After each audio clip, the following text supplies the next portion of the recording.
언론인의 유튜브 방송 KJTV 특별 프로그램 좌파 그들은 과연 누구인가? 오늘은 진보 진영의 대표적인 지식인으로 유명한 신영복 교수에 대해 알아보겠습니다. 오늘도 이 분야 전문가이신 서욱식 박사 모시고 이야기 듣겠습니다. 어서 오십시오. 예. 신영복 하면은 경제학자이고 문학가로 예. 이렇게 알려져 있고, 젊은 시절에 통일혁명당 사건으로 20년간 징역살이를 했습니다. 그리고 수감 생활 당시에 가족에게 보낸 편지를 엮어서 낸 감옥으로부터의 사색이라는 책이 그거로 유명해졌다고 이렇게 기록이 되어 있습니다. 먼저 이분의 생애부터 알아볼까요? 예. 이분은 이 경상 의령 출신으로 네. 다시 이제 아버지 고향인 밀양에서 이과를 다닙니다. 그리고 서울대학교 상가대학 경제학과를 입학해가지고 63년인가 졸업을 할 겁니다. 네. 그리고 다시 이 대학원을 들어가가지고 경제학 석사학위를 받고 65년에 네, 그렇습니다. 숙명여대하고 육군산학교 강사를 합니다. 근데 육군산학교 강사 교관 아닙니까? 그렇죠. 교관 시절에 네. 또 그때는 그런 제도가 있었는지 모르지만 현지 임관에서 중1로 임관이 됩니다. 아하. 그래서 이 양반은 경제학자라고 하면서도 완전히 마르크스 레닌주의에 심취된 이 붉은 경제학자입니다. 이 양반의 이 주된 사람은 우리 사회에 만학의 뿌리, 만학의 근원이 뭐냐? 평등하지 못했기 때문에 따라서 사유재산 제도를 없애야 되고 평등해야 된다는 겁니다. 그래서 이 사람 생각은 좀 그런 붉은 사상이 처음부터 물들이는 사람으로 볼 수 있습니다. 이 사람이 통일혁명당 사건으로 형을 받은 건 무기징역이죠? 무기징역입니다. 네, 그러다가 전형설을 쓰고서 88년도에 특별사면 가석방으로 나온 걸로 이렇게 알고 있습니다.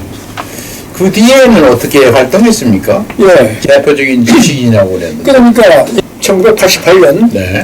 8.15 특사로 그때가 김대중 대통령 때입니다. 예. 가석방으로 풀려났습니다. 그런데 이제 이 양반이 통일혁명당 가입부터 좀 이야기를 그 전부터 하면 통일혁명당 사건 발표는 1968년 그렇죠. 8월 24일 당시 호랑이처럼 무서웠던 김영욱 중앙정보부장에서 이 전모가 드러납니다. 네. 그런데 일부에서 중앙정보부가 조작했다 그러는데 그 기록을 보면 아주 사실이 아주 많습니다. 네.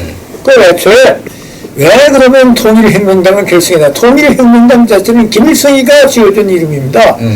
이 김일성이는 4.19 때 한 번 남한을 어떻게 해서 좀 하려고 했는데 실패했다 입니다. 그 실패한 이유가 남한의 공산혁명을 일으킬 만한 그런 정당 조직이기 때문에 이 정당 조직 지하당을 만들어졌다 해서 1961년 북한 조선노동당 제4차 전체 회의에서 남한에다가 지하당 구축을 해야 된다.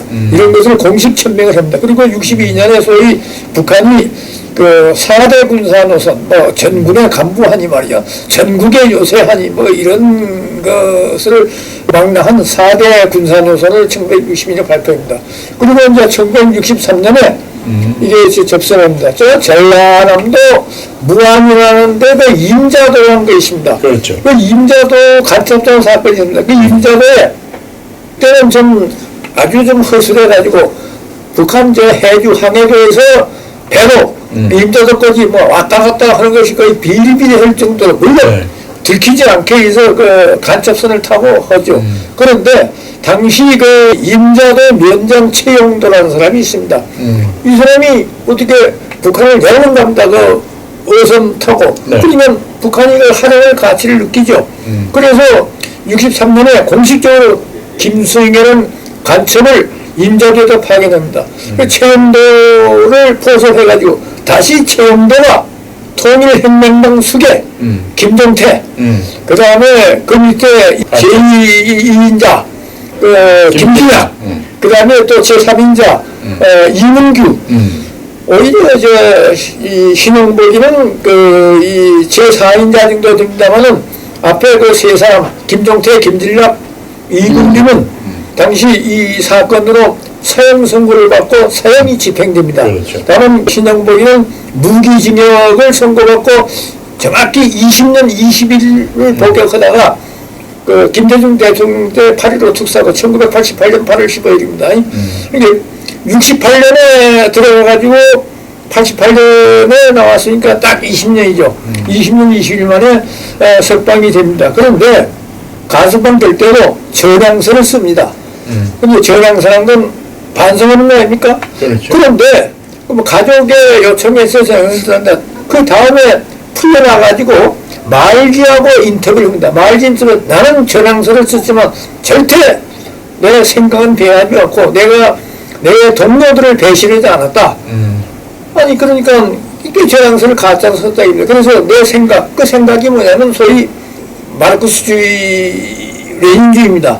모든 인민, 국민은 평등해야 되고 따라서 가장 만악의 근원인 사유재산 제도를 없애고 무산자 계급, 이 노동자 프롤레타리아 무산자 계급이 폭력혁명을 통해서 자본가를 때렸고 1단계로 사유주의, 2단계로 사유주의 완성 단계인 공산주의를 해야 된다는 것이 이들의 사상이고 실제로 이 신용복이의 사상체계는 김일성의 주체 사상이고 그 목표는 남한의 사유주의 공산주의 건설이라고 그 통일혁명당 이 창당 발표 그 선언문에 나왔습니다. 통일혁명당 창당 발표는 1964년 3월 15일 3월 15일 3.15 부정선거일다 생각납니다만 그날 발표된 정당에 그대로 나타나 있습니다. 98년도 월간 말인 인터뷰에서 예. 전향서를 쓰고 자기가 쓰긴 했지만은 자기가 사상을 바꾸거나 예. 동기 배반한 일이 없다. 예. 이런 얘기를 했어요. 예. 양심의 명령 때문에 자기가 통일혁명당에 가담한 것이다. 예. 이런 얘기를 했단 말입니다. 예. 그러니까 그 사상은 변함이 없는 거죠, 이 사람이. 예, 그렇습니다. 신용복이는 북한을 안보거든 안 했습니다. 그렇죠. 나머지 세 사람들은 북한을 안보했습니다. 그렇죠. 네. 그래서 이제 정치인들과도 인연이 상당히 깊더라고요, 이 사람이.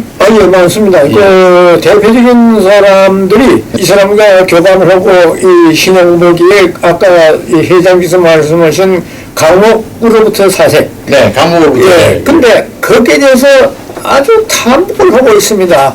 그 탐복하는 사람이 그 책을 읽고 한 사람이 노무현이죠. 문재인, 예. 유시민, 예. 노회찬, 안희정, 심상정, 안희정, 정청래, 손혜원, 예, 손혜원도 있습니다. 예. 그리고 이 사람들은 그 2016년 암으로 신용복이가 죽자 그 뭐 장례식에 참여하고 묘소에까지 참배한 사람들입니다. 맞아요. 그런데 그 감옥으로부터 사색이란 게 뭐냐면 당시 물론 그 60년대 감옥 자체가 좀 뭐 지금은 뭐 다르고 예컨대 뭐 감옥 내에서 뭐 구타 행위도 있고 아주 뭐 비민주적인 처우도 받은 것도 있고 그다음에 감옥 그 간판에 가 있으면 간판 동료들이 그 가방 두겠습니까? 예. 뭐 물구나무 서기도 하고 뭐 얼차려 기합도 주고 말이죠.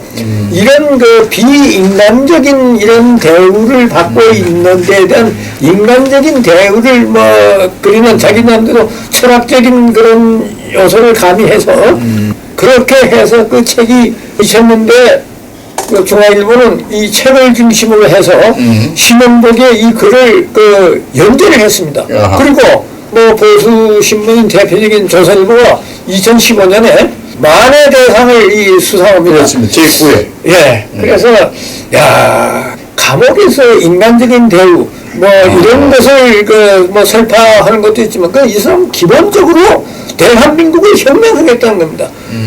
아니 물어봤어요. 그 뒤에 당신 말이지 그러면 당신 사상이 김일성 사상이고 당신 지도 이념이 김일성 그 주체 사상이고 남한을 사유주의 공산주의로 한다고 하는데 배경이 없냐. 그것이 대한민국 살림이라고 분명히 합니다. 물론 여기에 대해서 김삼시라고 독립기념관이라고 서울신문 논설위원도 하고 참 고약한 말도 한 분입니다.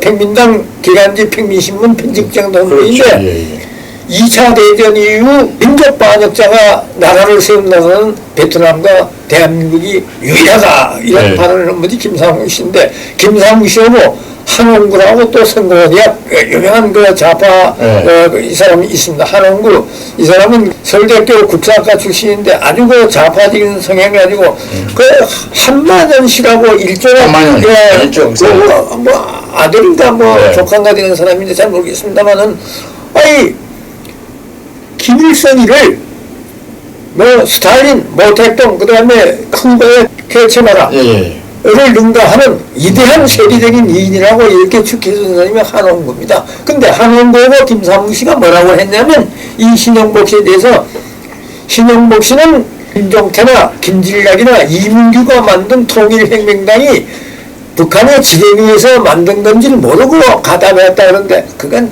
새까만 거짓말입니다. 통역당 사건에서 아니 통역당 만들 때 그날 창당 1964년 3월 15일 창당 선언을 합니다. 창당 선언문에 분명히 김일성 지도 이념을 해서 이 땅에 자유주의 공산주의를 건설한다는 게 들어가 있습니다. 그런데 창당 선언에 그거 있는데 그걸 몰랐단 말입니까? 한명숙이 남편 있잖아요.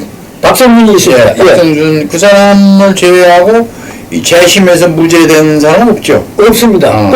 유일하게 박성준이라는 사람도 그 통일혁명당 거기에 가담해서 활동했는데 하여간 뭐 재심을 청구해주고 그 끝에 그 무죄를 받았습니다. 다른 사람들은 전부 다 이 중앙정보부에서 그 아까 중앙정보부장 그 이야기했습니다. 김영욱이가 그 통일혁명당 가담 사건으로 158명을 검거해서 그 중에 한 70여 명, 정확히 13명인가 검찰에다 송치를 합니다. 그래서 검찰에서 다시 50여 명은 구속을 하고 23명은 불구속 입건을 합니다. 그래서 그 50여 명은 다, 한 70여 명은 뭐 어떤 게 하든지 전부 다 이 유죄 판결을 다 받았습니다. 뭐 벌금에서 뭐 징역형까지. 그 중에 그 대표적인 사람이 사형언도를 받은 김종태, 김진락이, 이문규, 김종태는 원래 동국대학교 경영학과를 졸업한 사람이고 나이가 좀 많습니다. 그 다음에 김종태는 서울대학교 물리대 사회학과, 그 다음에 이문규는 서울대학교 물리대 정치학과, 박성준하고 지금 신영보이는 서울대학교 상가대학 경제학과 출신들입니다. 그러니까 이런 사람들이 이런 머리를 그런 붉은 사위 그런 데 물들어가지고 그런 데에 쓰고 있다는 그런 비판이 많습니다. 진보 진영 지식인들은 이렇게 신영복에 대해서 꽤 인연이 많고 아주 좋아하는데 반면에 대한민국 보수정당 쪽에서는 그렇지 않아요. 대학교 신영복 그 대학교 11년 후배 김문수 이번에 장관 김문수 장관 있습니다. 그 양반 같은 경우는 그의 사상을 비판을 해요. 비판하는데 아주 그 사람이 뛰어난 사람이다. 문학적인 소질이 많다. 그런 얘기를 꼭 해요. 그 충청북도 국회부의장 하던 정우택인가? 그 사람도 이제 글씨체까지. 글씨체를 자기 선거에 쓰는 그런 분들도 있었어요. 근데 신영복체라는 게 어떤 겁니까? 신영복체가 가장 쉽게 보려면 여러분들이 즐겨 마시는 소주 중에 참이슬 말고 처음처럼이라는 소주가 있습니다. 그 가장 보면 처음처럼이라는 소주병에 붙어있는 그 처음처럼의 이름이 이 신영복체입니다. 그런데 문재인 대통령이라는 이분이 문재인이가 2008년 2월 9일 평창 동계올림픽 예식교 리셉션이 있습니다. 거기는 북한에서 온 김영남이라고 우리 같으면 국회의장입니다. 상임위원장이니까 최고인민회의 상임의장은 우리 식의 국회의장입니다. 그리고 여동생 김여정이라고 노동당 부부장이지만 사실상 실세로서 왔지 않습니까? 아니 그 앞에 이제 다른 외국 인사들도 있는데 내가 가장 존경하는 사상가 신영복 선생 이따위 소리를 했고 그랬죠. 그다음에 그 2월 그리고 다음날 2월 10일은 청와대로 초청을 해요. 예. 그 청와대에서 다시 이 신영복의 그 글씨체 예. 통자 통할 통자입니다. 한문으로 통할 통자 모든 게 통한다 이 말이죠. 예. 이 통할 통자 그 신영복체를 딱 그 걸려있는 벽에 배경을 해서 셋이 사진을 찍습니다. 예? 그리고 그 뒤에 그 박지원이가 국정원장 했을 때 그게 2021년입니다. 그때는 그 국정원 그 원훈석 국정원의 그 입구에 들어가면 큰 기념관은 돌에다가 새 이름 글 있지 않습니까? 네. 거기에도 아니 국정원이 체포해서 그 징역까지 살린 그런 사람의 간첩 혐의로 그 사람의 글씨체를 가지고 뭐 조국에 대한 뭐 이대한 헌신 뭐 이런 식으로 원훈석에 또 글을 새겼어요. 거기에 문재인하고 박정희가 둘이 그 서서 원훈석을 배경으로 찍은 사진까지 있습니다. 예. 그래서 이 윤석열 정부 들어서 이건 말이 안 된다. 간첩의 글씨체를 원훈석에 글씨체로 삼는다. 그래서 없애버리고 옛날처럼 중앙정보부가 맨 처음 생길 때 의원이 뭡니까? 우리는 음지에서 일하고 양지를 지향한다. 양지를 지향. 이렇게 쓰고 다시 그 글씨체를 없애버리죠. 그럼 맞아요. 이게 노무현 대통령 어록인데 예. 민주주의 최후의 보루는 깨어있는 시민이 조직된 힘입니다. 예, 그 글씨체도 예, 그거를 신영복이가 친필로 남겼어요. 예. 그 족자를 예. 그 문재인 대통령에게 전달했습니다. 예. 그걸 청와대 집무실에다가 이제 예. 걸어놨죠. 예. 근데 문재인 대통령이 그거 임기가 끝나면은 노무현 재단에 기증한다고 그랬는데 그거 어떻게 되는지 모르겠습니다. 근데 하여튼 그 당시에 그 신 교수가 쓴 게 이제 북한 동계올림픽 온 사람들, 예. 그 사람들 앞에서 그 사진 찍고 그랬죠, 그때. 그렇죠. 예, 그렇게 알고 있습니다. 그리고 예. 또 숙문고등학교, 예. 도서관에도 신영복의 글씨가 걸려 있었고, 예. 그 다음에 서울시립대 예. 학생회관 예. 근처 학생운동탑, 예. 거기에도 쓰여진 글씨가 예. 신영복 글씨체다. 예. 그렇게 알려져 있고, 신성고등학교라고 예. 교훈석에도 예. 신영복 글씨가 쓰여 있다. 그렇게 알고 있습니다. 또 하나 있습니다. 그 교보문고 회장 이름이 생각이 안 납니다. 신나무개 씨 있어요. 예, 신용원인가? 예, 신용원 씨 맞습니다. 예, 예. 그 사람이 최근 사람을 만들고 사람을 책을 만든다. 예. 그런 말을 남기는데 이것을 또 신영복 씨의 글씨체 그렇죠. 이걸 했습니다. 교보문고 신용호 회장 어록. 예. 사람은 책을 만들고 책은 사람을 만든다. 예. 그게 신영복의 글씨체입니다. 예. 그리고 뭐 예. 문재인 전 더불어민주당 대표 문재인 대통령이 사람이 먼저다. 예. 라는 슬로건. 예. 그런 문구 그것도 다 신영복 예. 채로 이렇게 알려져 있습니다. 그 사람이 먼저다 사실 그게 주체 사상입니다. 그렇죠. 사람이 먼저. 예. 그런데 사람이 먼저가 사람의 자주성을 강조했는데 그런데 그 사람을 북한에서는 인민이라 하지 않습니까? 그렇죠. 근데 북한은 수령, 당, 인민이 있고 그러니까 당과 인민은 수령의 지배를 받아야 된다. 수령에 무조건 복종해야 된다. 아니 사람 개개인의 주체성을 확보해야 된다고 사람이 먼저다 해놓고 아니 그 사람은 수령의 지배를 받고 복종해야 된다. 이게 무슨 아닙니까? 그래서 주체사상이 우선 의미에서도 비판을 받고 있는 겁니다. 아까 말씀하신 이제 소주에 처음처럼 예. 그거 사용하는 거 허락해주고 저작권료를 5천만 원. 5천만 원 받죠. 원래는 이제 1억 받았다고 그랬는데 예. 나중에 손혜원 씨가 이제 그걸 5천만 원. 밝혔는데 예. 5천만 원이었다. 예. 그런 얘기를 들었습니다. 그래서 1억을 기준했다는 거 아닙니까? 그런데 예. 여러분들이 음식점이나 또는 술집이나 또는 심지어 이마트 같은 데 가보면은 가장 사람이 이건 제가 처음처럼 소주를 깎아내리거나 거기에 팔지 말라 이런 얘기 아니라 사람이 가장 접근할 수 있고 손잡을 수 있는 자리에 참이슬이 놓여 있습니다. 그 위에나 그 밑에 이 점처럼 놓여 있습니다. 그리고 수량도 참이슬이 훨씬 많습니다. 보존되고 있는 게. 그 위에 점처럼, 그 밑에 점처럼이 있습니다. 그래서 음식점을 술집에 가서도, 뭐, 하도 우리는 뭐, 진보다, 보수다, 자유우파다, 또는 이 빨갱이다, 이런 여러 가지 서로 말싸움다 그러니까 음식점에서 술 가지고, 근데 점처럼 그러면 빨갱이술 어쩌고 이런 말이 나오고 실제 그렇습니다. 제가 그런 실제 상황을 좀 이야기하는 겁니다. 네. 이 기록에 의하면 신 교수가 예. 생전에 마지막으로 예. 이제 공개한 필체가 있는데 그게 2014년 예. 10월 그러니까 이제 세월호 예. 희생 학생들을 추모하기 위해서 쓴 글씨인데 어떤 게 있냐면 아이들을 구하라. 예. 그런 글씨가 있다 이렇게 이제 예. 기록이 되어 있습니다. 예. 아마 그걸 마지막으로 한 것 같습니다. 예. 그런데 신영보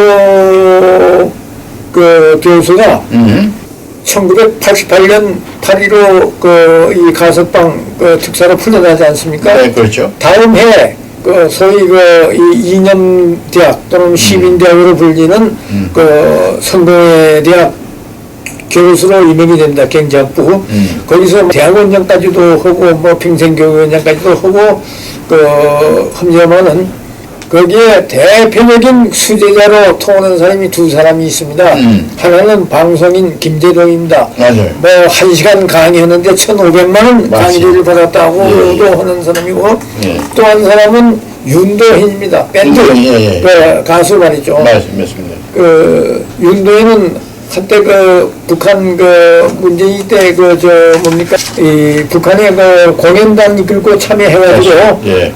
갔다 와서 유명한 말을 남겼죠. 거기도 사람 사는 동네가 있더라. 동네가 있더라. 넘기다 보니까 사람 사는 데가 우리하고 다를 바 없더라. 그래서 좀 비난을 많이 고 논란이 있습니다. 한 대표적인 수제자가 그 사람들은 둘 다 학사 편입을 해가지고 이 성공회대 신문방송학과 거기에 신문방송학과 교수로 이강이 저강이 쓰다 보니까 그렇게 수제자가 된 것 같습니다. 윤도현이는 공존이라는 노래하고 예.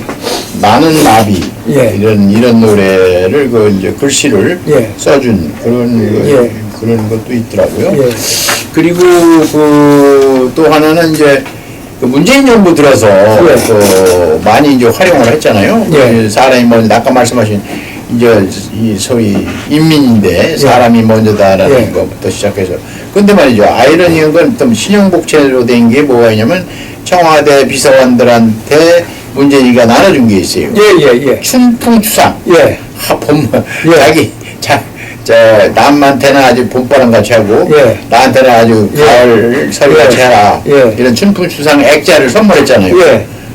근데 그게 아주 거꾸로 됐죠, 사실은. 이제 그것이 뭡니까? 정확히 춘풍추상은 대인 춘풍, 직위, 자기에게는 추상, 남에게는 부드럽게 봄바람처럼 하고, 자기에게는 엄격하라는 것이니까 중국의 고서 채금담에 나오는 글귀인데요. 그러나 실제로 그렇게 했지만은 자기 직원들한테 결과는 정반대로 나타나고 웃음거리가 됐죠. 자기가 그렇지 않으니까 말이죠. 나는 제일 웃기는 게 뭐냐면 중앙정보부 안기부죠. 국정원 정보기관에다가 원운을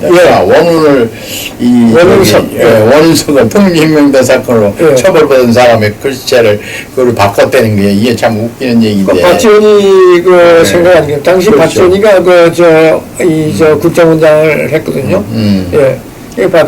박지원이가 뭡니까? 그 양반도 기본적으로 그 사람은 북한이 망하면 대한민국도 망한다고 이런 헛소리를 하는 사람이 이제 지금 원은 글씨체 바꿨죠 이번에? 바뀌었습니다. 윤석열 대통령 바뀌어서 옛날식으로 아까도 이야기했지만은 우리는 운제서 일하고 양지를 지향한다 이렇게 바뀌었습니다. 그리고 글씨체도 옛날처럼 바꿔버려요. 원소 폐기해야 될 거예요. 말도 안 되는 얘기입니다. 아이고 간첩을 국정원이 잡은 간첩을 그렇게. 거기다 국정원 원석에다가 그 시체를 쓴단 말입니까? 경기도 교육청에도 있었어요. 그 이재정이 예. 경기도 교육감 했지 않습니까? 예. 그 아까도 있으면 이재정, 손혜원, 유시민 근데 이제 이재정 다음에 그 국회의원 하던 그 누구지 임태희? 임태희 교육감이 되면서 바꿨죠. 바꿨어요. 예.